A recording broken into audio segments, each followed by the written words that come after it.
Donald ট্রাম্পের হাত ধরে আন্তর্জাতিক ভূরাজনীতিতে যে নতুন সমীকরণের উদ্ভব ঘটেছে তার নাম হচ্ছে শান্তি পর্ষদ। আপাত দৃষ্টিতে একে একটি কূটনৈতিক জোট মনে হলেও এর গভীরতা ও প্রভাব অনেক বেশি সুদূর প্রসারী। ট্রাম্প ক্ষমতায় আসার পর থেকে তার পররাষ্ট্রনীতির মূল ভিত্তি হিসেবে শান্তি শব্দটিকে ব্যবহার করছেন। তবে এ শান্তির পেছনে রয়েছে অত্যন্ত জটিল বাণিজ্যিক ও নিরাপত্তার স্বার্থ। মার্কিন প্রশাসনের পক্ষ থেকে এই শান্তি পর্ষদ গঠনের মূল উদ্দেশ্য হিসেবে মধ্যপ্রাচ্যে দীর্ঘমেয়াদী স্থিতিশীলতা ফিরিয়ে আনা এবং অর্থনৈতিক করিডোর তৈরি করার কথা বলা হয়েছে। প্রথম দিকে যখন এই পর্ষদের ঘোষণা আসে তখন আন্তর্জাতিক মহলে ব্যাপক শোরগোল পড়ে যায়। বিশেষ করে ইসরায়েল এই উদ্যোগের বেশ ক্ষুব্ধ প্রতিক্রিয়া দেখিয়েছিল। বেনিয়ামিন নেতানিয়াহুর নেতৃত্বাধীন ইসরায়েলি সরকার মনে করেছিল যে এই পর্ষদ হয়তো তাদের সামরিক সার্বভৌমত্বের উপর হস্তক্ষেপ করবে কিংবা ফিলিস্তিন ইস্যুতে কোনো আপোষ করতে বাধ্য করবে। কিন্তু কয়েক সপ্তাহের মধ্যে দৃশ্যপট আমূল বদলে যায়। ট্রাম্পের ব্যক্তিগত দূত এবং কূটনৈতিক আলোচনার পর নেতানিয়াহু কেবল এই পর্ষদে যোগ দিতে রাজি হননি, বরং একে নিজেদের দেশের নিরাপত্তার জন্য একটি শক্তিশালী ডাল হিসেবে বিবেচনা করতে শুরু করেছেন। এর পরপরই পাকিস্তান এই পর্ষদে অন্তর্ভুক্ত হওয়ার ঘোষণা দিয়ে সবাইকে অবাক করে দেয়। দক্ষিণ এশিয়ার একটি পারমাণবিক শক্তিধর রাষ্ট্র হিসেবে পাকিস্তানের এই অন্তর্ভুক্তি পর্ষদের গুরুত্বকে বহুগুণে বাড়িয়ে দিয়েছে। এই জোটের সবচেয়ে আলোচিত এবং বিতর্কিত দিক হল এর সনদ বা চার্টার। বিস্ময়করভাবে দেখা গেছে যে এই দীর্ঘ সনদের কোথাও গাজা শব্দটির উল্লেখ নেই। যখন সারা বিশ্ব গাজায় চলমান মানবিক বিপর্যয় নিয়ে উদ্বিগ্ন, তখন এই শান্তি পর্ষদের দলিলে গাজার নাম না থাকাটা অনেকের কাছেই রহস্যজনক ঠেকেছে। তবে মেরিল্যান্ড বিশ্ববিদ্যালয়ের মধ্যপ্রাচ্য ও নিরাপত্তা বিশেষজ্ঞ মারুয়া মাজিয়াদ এই বিষয়টি নিয়ে একটি চমকপ্রদ ব্যাখ্যা দিয়েছেন। তার মতে গাজার নাম দলিলে না থাকা মানে এই নয় যে গাজা এই পরিকল্পনার বাইরে, বরং ট্রাম্প প্রশাসন কৌশলে গাজাকে এ শান্তি পর্ষদের প্রথম কার্যক্রম বাস্তবায়ন কেন্দ্র বা অ্যাকশন সেন্টার হিসেবে বিবেচনা করছে। এর অর্থ হল গাজাকে একটি নতুন অর্থনৈতিক অঞ্চলে পরিণত করার যে গোপন নীল নকশা ট্রাম্পের মাথায় রয়েছে তা এই পর্ষদের মাধ্যমেই বাস্তবায়িত হবে। শান্তি পর্ষদের মূল কাঠামো বুঝতে হলে আমাদের ট্রাম্পের পূর্ববর্তী আব্রাহাম অ্যাকর্ডস বা ইব্রাহিমীয় চুক্তির দিকে তাকাতে হবে। ট্রাম্পের দর্শন হল যুদ্ধের চেয়ে ব্যবসা বড়। তিনি মনে করেন যদি মধ্যপ্রাচ্যের দেশগুলোকে একটি লাভজনক অর্থনৈতিক বলয়ে আটকে ফেলা যায় তবে তারা নিজেদের গরজেই যুদ্ধ থেকে বিরত থাকবে। এই শান্তি পর্ষদ সেই দর্শনেরই একটি পরিশীলিত রূপ। ইসরায়েলের প্রথম দিকের ক্ষোভের কারণই ছিল মূলত আমেরিকার প্রতি তাদের অবিশ্বাসের সামান্য ফাটল। নেতানিয়াহু চাচ্ছিলেন না যে কোনো আন্তর্জাতিক সংস্থা তাদের গাজা বা লেবাননের অভিযানে লাগাম টেনে ধরুক। তবে ট্রাম্পের বিশেষ টিম যখন তাকে বোঝাতে সক্ষম হলো যে এই পর্ষদ আসলে ইসরায়েলের শত্রুদের দমানোর একটি নতুন অস্ত্র এবং এখানে ইসরায়েলকে একটি কেন্দ্রীয় অর্থনৈতিক ভূমিকা দেওয়া হবে, তখন নেতানিয়াহুর সুর বদলান। অন্যদিকে পাকিস্তানের যোগদানের বিষয়টি মূলত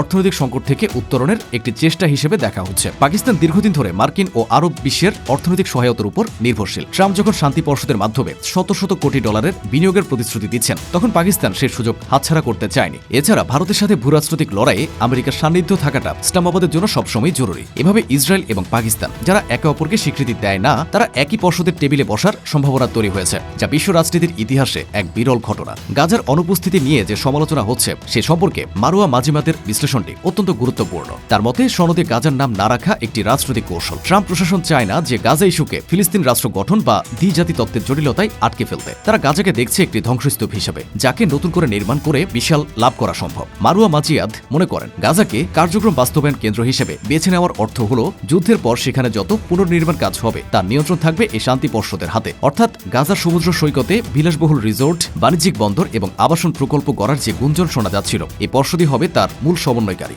এতে একদিকে ফিলিস্তিনিদের উপর রাজনৈতিক নিয়ন্ত্রণ বজায় রাখা যাবে, অন্যদিকে আন্তর্জাতিক বিনিয়োগের মাধ্যমে ইসরায়েলি ও মার্কিন সংস্থাগুলোর বিশাল মুনাফা করবে। এটা আসলে শান্তির আবরণে এক ধরনের অর্থনৈতিক দখলদারি। মাজিয়াদের মতে ট্রাম্প গাজাকে একটি ব্ল্যাঙ্ক ক্যানভাস হিসেবে ব্যবহার করতে চান যেখানে তিনি তার নিজস্ব অর্থনৈতিক মডেলটি পরীক্ষা করবেন। এতে ফিলিস্তিনিদের রাজনৈতিক অধিকারের চেয়ে তাদের পেটের ক্ষুধা মেটানোর উপর বেশি জোর দেওয়া হবে যাতে তারা স্বাধীনতার দাবি ভুলে জীবনযাত্রার মান উন্নয়নের দিকে মনোযোগ দেয়। এই শান্তি পর্ষদের একটি প্রচ্ছন্ন লক্ষ্য হল মধ্যপ্রাচ্যের পুরনো ভূরাজনৈতিক সমীকরণকে পুরোপুরি বদলে দেওয়া, যেখানে ফিলিস্তিন ইস্যু আর কেন্দ্রবিন্দুতে থাকবে না। মারুয়া মাজিয়াদ এবং অনেক বিশ্লেষক মনে করছেন ট্রাম্প গাজাকে একটি মডেলে রূপান্তর করতে চাইছেন যা হংকং বা সিঙ্গাপুরের মতো একটি স্বায়ত্তশাসিত অর্থনৈতিক অঞ্চল হিসেবে কাজ করবে, কিন্তু এর পূর্ণ নিরাপত্তা নিয়ন্ত্রণে থাকবে ইসরায়েল এবং এই নবগঠিত পর্ষদের হাতে। পাকিস্তান এই জোটে আসার ফলে চীনের বেল্ট অ্যান্ড রোড ইনিশিয়েটিভের বিপরীতে এটি একটি বিকল্প পশ্চিমা করিডোর হিসেবে দাঁড়াতে পারে। ইসরায়েলের জন্য এটি একটি সুবর্ণ সুযোগ, কারণ তারা এর মাধ্যমে গাজার উপর সরাসরি দখলদারিত্বের দুর্নাম এড়িয়ে পরোক্ষভাবে সেখানে প্রতি ইঞ্চি জমি ও সম্পদ নিয়ন্ত্রণ করতে পারবে।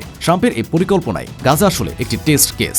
যদি এখানে এই অর্থনৈতিক শান্তি সফল হয় তবে তিনি একই পদ্ধতি পশ্চিম তীর এবং অন্যান্য বিরোধপূর্ণ অঞ্চলেও প্রয়োগ করার চেষ্টা করবেন। অর্থাৎ রাজনৈতিক স্বাধীনতার পরিবর্তে অর্থনৈতিক সচ্ছলতার একটি প্রলোভন দিয়ে পুরো আরব বিশ্বকে একটি স্থায়ী শান্তিতে বাধ্য করার এই যে কৌশল তা আন্তর্জাতিক রাজনীতির প্রেক্ষাপটে অত্যন্ত নজিরবিহীন। এটি একদিকে যেমন কর্মসংস্থান ও অবকাঠামোগত উন্নয়নের আশা জাগাচ্ছে, অন্যদিকে ফিলিস্তিনের সার্বভৌমত্বের কফিনে শেষ পেরেক ঠুকে দেওয়ার সম্ভাবনা তৈরি করছে। এই শান্তি পর্ষদের কার্যকারিতা নিয়ে অনেক প্রশ্ন থেকে যাচ্ছে, বিশেষ করে আরব বিশ্বের দেশগুলো এই জোটে কত কতটা স্বাচ্ছন্দ্য বোধ করবে তা এখনো নিশ্চিত নয়। সৌদি আরব এখন পর্যন্ত এই পর্ষদ নিয়ে কিছুটা রক্ষণশীল অবস্থানে রয়েছে। যদিও ট্রাম্পের সাথে তাদের ব্যক্তিগত সম্পর্ক খুব ভালো, তবু ফিলিস্তিন রাষ্ট্রের দাবি বিসর্জন দিয়ে তারা এই জোটে সরাসরি নাম লেখাবে কিনা তা দেখার বিষয়। তবে ট্রাম্পের কৌশল হলো দ্বিপাক্ষিক চাপের মাধ্যমে একটি দেশকে রাজি করানো। পাকিস্তানের অন্তর্ভুক্তিকে অনেকে দেখছেন সৌদি আরবকে রাজি করানোর একটি চাপ হিসেবে, কারণ পাকিস্তান ও সৌদি আরবের সামরিক সম্পর্ক অত্যন্ত নিবিড়। যদি পাকিস্তান এই জোটের অংশ হয় এবং সেখান থেকে অর্থনৈতিক সুফল পেতে শুরু করে, তবে রিয়াদও হয়তো পিছিয়ে থাকবে না। মারুয়া মাজিয়াতের ধারণা অনুযায়ী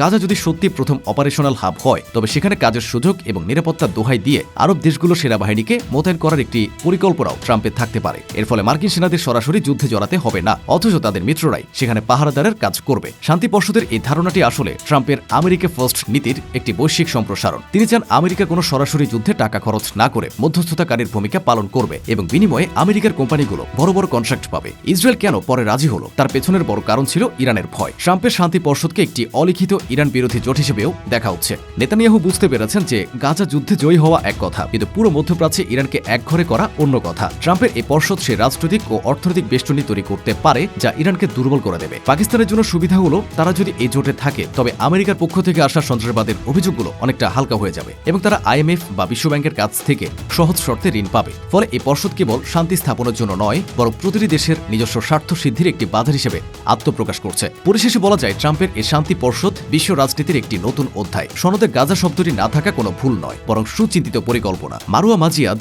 যেভাবে গাজাকে কার্যক্রম বাস্তবায়ন কেন্দ্র হিসেবে চিহ্নিত করেছেন, তা যদি সত্যি হয়, তবে আগামী কয়েক বছরে আমরা গাজাকে একটি বিশাল নির্মাণাধীন এলাকা হিসেবে দেখব, যেখানে বোমাবর্ষণের শব্দের বদলে ট্রেনের শব্দ শোনা যাবে ঠিকই, কিন্তু সে শান্তির মালিকানা থাকবে বড় বড় কর্পোরেট প্রতিষ্ঠান আর প্রভাবশালী দেশগুলোর হাতে। ফিলিস্তিনিদের দীর্ঘদিনের স্বাধীনতার দাবি এই অর্থনৈতিক চাকচিক্যের নিচে চাপা পড়ে যাবে কিনা, সেটাই এখন বড় আশঙ্কার বিষয়। পাকিস্তান ও ইসরায়েলের মতো বিপরীত মেরুর দেশগুলো একজোটে আসা এটাই প্রমাণ করে যে আধুনিক কূটনীতিতে আদর্শের চেয়ে স্বার্থই বড়। ট্রাম্পের এই জুয়া যদি সফল হয়, তবে তিনি হয়তো নিজেকে নোবেল শান্তি পুরস্কারের যোগ্য দাবিদার হিসেবে দাঁড় করাবেন, কিন্তু এই শান্তির স্থায়িত্ব এবং মানবিক মূল্য কতটা হবে তা নিয়ে বিতর্ক চলতেই থাকবে। বিশ্ব এখন তাকিয়ে আছে এই পর্ষদের প্রথম সভার দিকে, যেখানে গাজা নিয়ে প্রথম আনুষ্ঠানিক কিন্তু গোপন পরিকল্পনাগুলো আলোর মুখ দেখতে পারে।